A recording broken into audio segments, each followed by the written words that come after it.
আজকের আমি তোমাদের ক্লাস 10 এর রায় ও মার্টিন প্রশ্নবিচিত্রা 2025 এর ভলিউম 2 এর লাইফ সায়েন্সের যে মডেল কোশ্চেন পেপারগুলো দেওয়া রয়েছে তার 5 এবং 6 নম্বর মডেলের বিভাগ খ এর সমস্ত প্রশ্নগুলোর উত্তর আলোচনা করব। আগের ভিডিওগুলোতে 1 থেকে 4 পর্যন্ত মডেল কোশ্চেন পেপারগুলোর উত্তর আলোচনা করেছি এবং সেকেন্ড সামেটিভেরও মডেল কোশ্চেন পেপারগুলোর উত্তর আলোচনা করে দিয়েছি।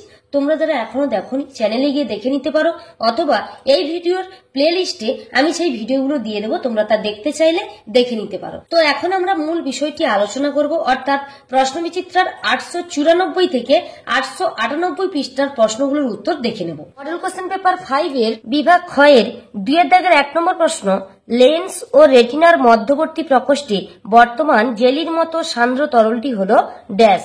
এখানে উত্তরটা হবে ভিট্রিয়াস হিউমার। 2 এ রয়েছে দেখো হ্যাপ্লয়েড অর্থাৎ এন সংখ্যক ও ডিপ্লয়েড অর্থাৎ 2n দশার পর্যায়ক্রমিক আবর্তনকে ড্যাশ বলে।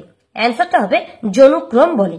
3 নম্বর, সবুজ বর্ণান্ধতার অপর নাম হলো ড্যাশ। এখানে অ্যান্সারটা হবে ডিউটেরানোপিয়া। 4 এ রয়েছে পরিবেশের পরিবর্তনের সঙ্গে সামঞ্জস্য রেখে জীবের আকার, শারীরবৃত্তীয় ক্রিয়াকলাপ বা আচরণের পরিবর্তনকে ড্যাশ বলে। অ্যান্সারটা হয়ে যাবে অভিযোজন বলে। 5 নম্বর প্রশ্ন, জলাশয়ে পুষ্টিবস্তুর অতিবৃদ্ধিকে ড্যাশ বলে। সঠিক উত্তরটা হয়ে যাবে ইউট্রোফিকেশন। 6 রয়েছে দেখো ক্যান্সার সৃষ্টিকারী রাসায়নিক পদার্থকে ড্যাশ বলে। অ্যান্সারটা হবে কার্সিনোজেন বলে। এরপর নিচে রয়েছে দেখো নিচের বাক্যগুলো সত্য অথবা মিথ্যা নিরূপণ করো। 2 এর দাগে 7 নম্বর প্রশ্ন, পাতায় প্রতিকূল আলোকবর্তী চলন দেখা যায়। এই বাক্যটি মিথ্যা, কারণ পাতায় তির্যক আলোকবর্তী চলন দেখা যায়। 8 নম্বর রয়েছে কোষচক্রে G2 দশায় কোষীয় অঙ্গাণুর সংখ্যা দ্বিগুণ হয়। এই বাক্যটি সত্য। 9 নম্বর প্রশ্ন, একটি ফিনোটাইপের একাধিক জিনোটাইপ থাকতে পারে। এই বাক্যটি সত্য, কারণ দেখো ধরো শঙ্কর লম্বা, তার জিনোটাইপটা হয় ক্যাপিটাল টি স্মল টি, কিন্তু সেটা তো লম্বা। আর বিশুদ্ধ যেটা লম্বা তার জিনোটাইপ হয় ক্যাপিটাল টি। তাহলে দুটো জিনগত দিক থেকে আলাদা, কিন্তু ফিনোটাইপ দুটোকেই কিন্তু দেখতে কি হচ্ছে একই, অর্থাৎ দুটোকেই দেখতে লম্বা মনে হচ্ছে, কিন্তু জিনগত দিক থেকে একটা শঙ্কর লম্বা আর একটা বিশুদ্ধ লম্বা। 10 নম্বর প্রশ্ন, জৈব অভিব্যক্তি হলো একটি মন্থর ও গতিশীল প্রক্রিয়া। এই বাক্যটি সত্য। 11তে রয়েছে এন্ডেমিক প্রজাতির সংখ্যা বায়োডাইভার্সিটি হটস্পট নির্ধারণের একটি শর্ত। এই বাক্যটিও সত্য। 12 নম্বর প্রশ্ন, সপুষ্পক উদ্ভিদে নিষেকের পর ডিম্বকটি ফলে পরিণত হয়। এই বাক্যটি মিথ্যা, কারণ সপুষ্পক উদ্ভিদে নিষেকের পর ডিম্বকটি ফলে নয়, ডিম্বকটি বীজে পরিণত হয়, আর ডিম্বাশয়টি ফলে পরিণত হয়। এ স্তম্ভের সঙ্গে বি স্তম্ভের মিলন স্থাপনে এ স্তম্ভের 2 এর 13তে রয়েছে বহুমূত্র, যার অপর নাম ডায়াবেটিস ইনসিপিডাস। এটির সঙ্গে মিল রয়েছে বি স্তম্ভের অপশন খ এডিএইচ এর কম ক্ষরণ। 14তে রয়েছে পাথরকুচি, এর সঙ্গে মিল রয়েছে বি স্তম্ভের অপশন চ অস্থানিক মুকুল। 15 নম্বর, capital R capital Y cross small R small Y. এটির সঙ্গে মিল রয়েছে বি স্তম্ভের অপশন ক দ্বিসংকর জনন পরীক্ষা। 2 এর 16তে রয়েছে আদার শল্কপত্র, এর সঙ্গে মিল রয়েছে বি স্তম্ভের অপশন গ নিষ্ক্রিয় অঙ্গ। 17তে রয়েছে হাঁপানি, এটির সঙ্গে মিল রয়েছে বি স্তম্ভের অপশন ছ পরাগরেণু। 18তে রয়েছে সাইটোকাইনিন, এটির সঙ্গে মিল রয়েছে বি স্তম্ভের অপশন ঘ জরারোধ। 2 এর 19-এ রয়েছে নিচের 4টি বিষয়ের মধ্যে কোন 3টি অপর বিষয়টির অন্তর্গত, সেই বিষয়টি খুঁজে বার করো এবং লেখো।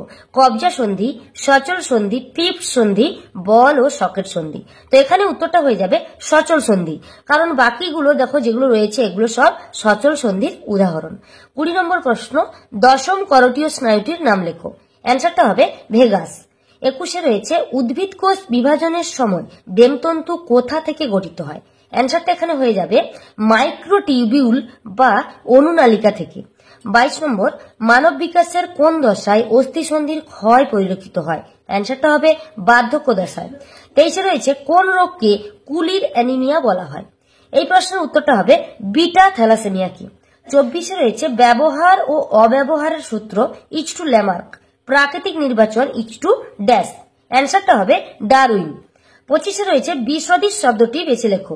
Anabaena, নস্টক, rhizobium, pseudomonas. এখানে অ্যান্সারটা হবে সিউডোমোনাস, কারণ এটি ডিনাইট্রিফিকেশনে সাহায্য করে। আর বাকি যে তিনটি অর্থাৎ অ্যানাবিনা, নস্টক, রাইজোবিয়াম এগুলি সবই অ্যামোনিফিকেশনে সাহায্য করে। 26 নম্বর প্রশ্ন রয়েছে রেফ্রিজারেটর থেকে কোন বায়ু দূষকটি বাতাসে মেশে? অ্যান্সারটা হবে CFC, যার পুরো নাম ক্লোরোফ্লুরো কার্বন।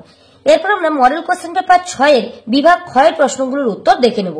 বিভাগ ক্ষয়ের 2-এর 1 নম্বর প্রশ্ন, কর্ষণ দ্রবণে জনিত্রী উদ্ভিদের কোষ বা কলার বৃদ্ধি ঘটানোর জন্য ড্যাশ ও সাইটোকাইনিন হরমোন ব্যবহার করা হয়। অ্যান্সারটা হবে অক্সিন। 2-এ রয়েছে প্রাণী কোষে ড্যাশ পদ্ধতিতে সাইটোকাইনেসিস হয়। অ্যান্সারটা হবে ক্লিভেজ বা ভাঁজ সৃষ্টির মাধ্যমে। 3 নম্বর রয়েছে পিতামাতার যে গুণটি অপত্যের মধ্যে প্রকাশ পায় না তা হলো ড্যাশ গুণ। উত্তরটা হবে প্রচ্ছন্ন গুণ। আর যদি প্রশ্নটা এইভাবে থাকতো যে বৈশিষ্ট্যটা প্রকাশ পায় তখন কিন্তু হতো প্রকট গুণ। 4 নম্বর রয়েছে দেখো, খাদ্যের জন্য দুটি ভিন্ন প্রজাতির জীবের মধ্যে প্রতিযোগিতাকে ড্যাশ সংগ্রাম বলে। অ্যান্সারটা হবে আন্তঃপ্রজাতি সংগ্রাম। দুটো যদি ভিন্ন প্রজাতি হয় তাহলে হবে আন্তঃপ্রজাতি, আর দুটো যদি একই প্রজাতি হয় তখন হবে অন্তঃপ্রজাতি। 5-এ রয়েছে দেখো, উদ্ভিদেরা মাটি থেকে N2 কে ড্যাশ লবণ হিসেবে শোষণ করে। অ্যান্সারটা হবে নাইট্রেট লবণ হিসেবে। 6-এ রয়েছে প্রোজেস্টেরন গর্ভাবস্থায় ড্যাশ বৃদ্ধিতে সাহায্য করে। অ্যান্সারটা হয়ে যাবে স্তন গ্রন্থির বৃদ্ধিতে সাহায্য করে। এরপর সত্য মিথ্যা নিরূপণ রয়েছে। 2-এর 7-এ অ্যামিবা ফ্ল্যাজেলার সাহায্যে গমন করে। এই বাক্যটি মিথ্যা, কারণ অ্যামিবা ক্ষণপথ বা সিউডোপোডিয়ার সাহায্যে গমন করে। 8 নম্বর রয়েছে দেখো, জোড় কলমে ব্যবহৃত উন্নত উদ্ভিদের শাখাকে সিয়ন বলে। এই বাক্যটি সত্য। 9 নম্বর, ফ্যাক্টর 8 এর অভাবে হিমোফিলিয়া বি রোগ হয়। এই বাক্যটি মিথ্যা, কারণ হিমোফিলিয়া বি হয় ফ্যাক্টর 9 এর অভাবে। 10-এ রয়েছে দেখো, ল্যামার্কের মতে জীব তার প্রয়োজন অনুযায়ী নির্দিষ্ট কোনো বংশানুক্রমিক দৈহিক বৈশিষ্ট্য অর্জন করতে পারে। এই বাক্যটি সত্য। 11-তে রয়েছে, জলের বিওডি বৃদ্ধি পেলে সেই জলকে বেশি দূষিত ধরা হয়। বিওডি কথার অর্থ হলো বায়োলজিক্যাল অক্সিজেন ডিমান্ড, অর্থাৎ জলে অক্সিজেনের চাহিদা যদি বৃদ্ধি পায় তাহলে সেই জল অবশ্যই বেশি দূষিত হবে। তাহলে এই বাক্যটি হবে সত্য। 12-তে রয়েছে, ইউভি রশ্মি হলো এক প্রকার ভৌত কার্সিনোজেন। এই বাক্যটিও সত্য। এ স্তম্ভের সঙ্গে বি স্তম্ভের মিলন স্থাপনে 2-এর 13-তে রয়েছে মায়োপিয়া। এটির সঙ্গে মিল রয়েছে বিস্তম্ভের অপশন ও দূরের দৃষ্টি ব্যাহত হওয়া। 14-এ রয়েছে ভ্রূণের খাদ্য। এটির সঙ্গে মিল রয়েছে বিস্তম্ভের অপশন ঘ শস্য। 15 নম্বর, ক্রিস ক্রস উত্তরাধিকার। এর সঙ্গে মিল রয়েছে বিস্তম্ভের অপশন খ এক্স ক্রোমোজোম বাহিত রোগ। 16-তে রয়েছে বায়োজেনেটিক সূত্র। এর সঙ্গে মিল রয়েছে বিস্তম্ভের অপশন গ হেকেরি। 17 নম্বর, রেড পান্ডা। এটির সঙ্গে মিল রয়েছে বিস্তম্ভের অপশন ছ সিকিম। 18 নম্বর, বৃদ্ধির কোষীয় বিভেদন দশা। এটির সঙ্গে মিল রয়েছে বিস্তম্ভের অপশন ক কলা অঙ্গ তন্ত্র গঠন। এরপর আমরা 2-এর দাগের 19 নম্বর প্রশ্নের উত্তর দেখে নেব। উদ্দীপকের গতিপথ ইচ টু ট্রপিক চলন ড্যাশ ইচ টু ন্যাস্টিক চলন। এখানে অ্যান্সারটা হবে উদ্দীপকের তীব্রতা। 20-তে রয়েছে একটি গ্যাসীয় উদ্ভিদ হরমোনের নাম লেখো। অ্যান্সারটা হবে ইথিলিন। 21-এ বিসদৃশ শব্দটি বেছে লেখো। পরাগরেণু, শুক্রাণু, ডিম্বাণু, জাইগোস্পোর। এখানে অ্যান্সারটা হবে জাইগোস্পোর, কারণ এটি ডিপ্লয়েড সংখ্যক, আর বাকি যে তিনটি রয়েছে এগুলো সবই হ্যাপ্লয়েড সংখ্যক অর্থাৎ এন সংখ্যক। 22 নম্বর, ইতর পরাগযোগ ঘটে এমন একটি একলিঙ্গ ফুলের নাম লেখো। অ্যান্সারটা হবে পেঁপে, বা তোমরা তাল, লাউ এগুলো লিখতে পারো। 2-এর 23-এ রয়েছে সবুজ ও গোলাকার মটর বীজের জিনোটাইপ উল্লেখ করো। এই প্রশ্নের উত্তরটা দুটো হবে, স্মল ওয়াই ক্যাপিটাল আর এটাও সবুজ গোল মটর বীজের জিনোটাইপ, এবং small I capital R small R এটাও সবুজ গোলাকার মটর বীজের জিনোটাইপ। দুটোই হবে কিন্তু অ্যান্সার, তোমরা যে কোনো একটা লিখতে পারো। 24-এ রয়েছে দেখো, পৃথিবীতে কোন নিউক্লিক অ্যাসিড প্রথমে সৃষ্টি হয়েছিল? অ্যান্সারটা হবে আরএনএ, যার পুরো নাম রাইবো নিউক্লিক অ্যাসিড। 25 নম্বর, নিচের 4টি বিষয়ের মধ্যে কোন 3টি অপর বিষয়টির অন্তর্গত? সেই বিষয়টি খুঁজে বার করো এবং লেখো।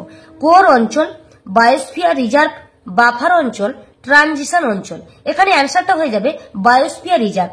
কারণ বাকি যে তিনটি রয়েছে অর্থাৎ কোর অঞ্চল, বাফার অঞ্চল, ট্রানজিশন অঞ্চল এগুলি সবই বায়োস্ফিয়ার রিজার্ভের অন্তর্গত। 26 রয়েছে নাইট্রোজেন আবদ্ধকরণের সঙ্গে যুক্ত একটি স্বাধীনজীবী অণুজীবের নাম লেখো। অ্যান্সারটা হয়ে যাবে অ্যানাবিনা, বা তোমরা নষ্টকও লিখতে পারো। তো আজকের ভিডিওটি এই পর্যন্ত। পরের ভিডিওতে আমি তোমাদের বাকি যে মডেল কোশ্চেন পেপারগুলো রয়েছে সেগুলোর উত্তর আলোচনা করব এবং ফিজিক্যাল সায়েন্সেরও মডেল কোশ্চেন পেপারগুলোর উত্তর আলোচনা করব।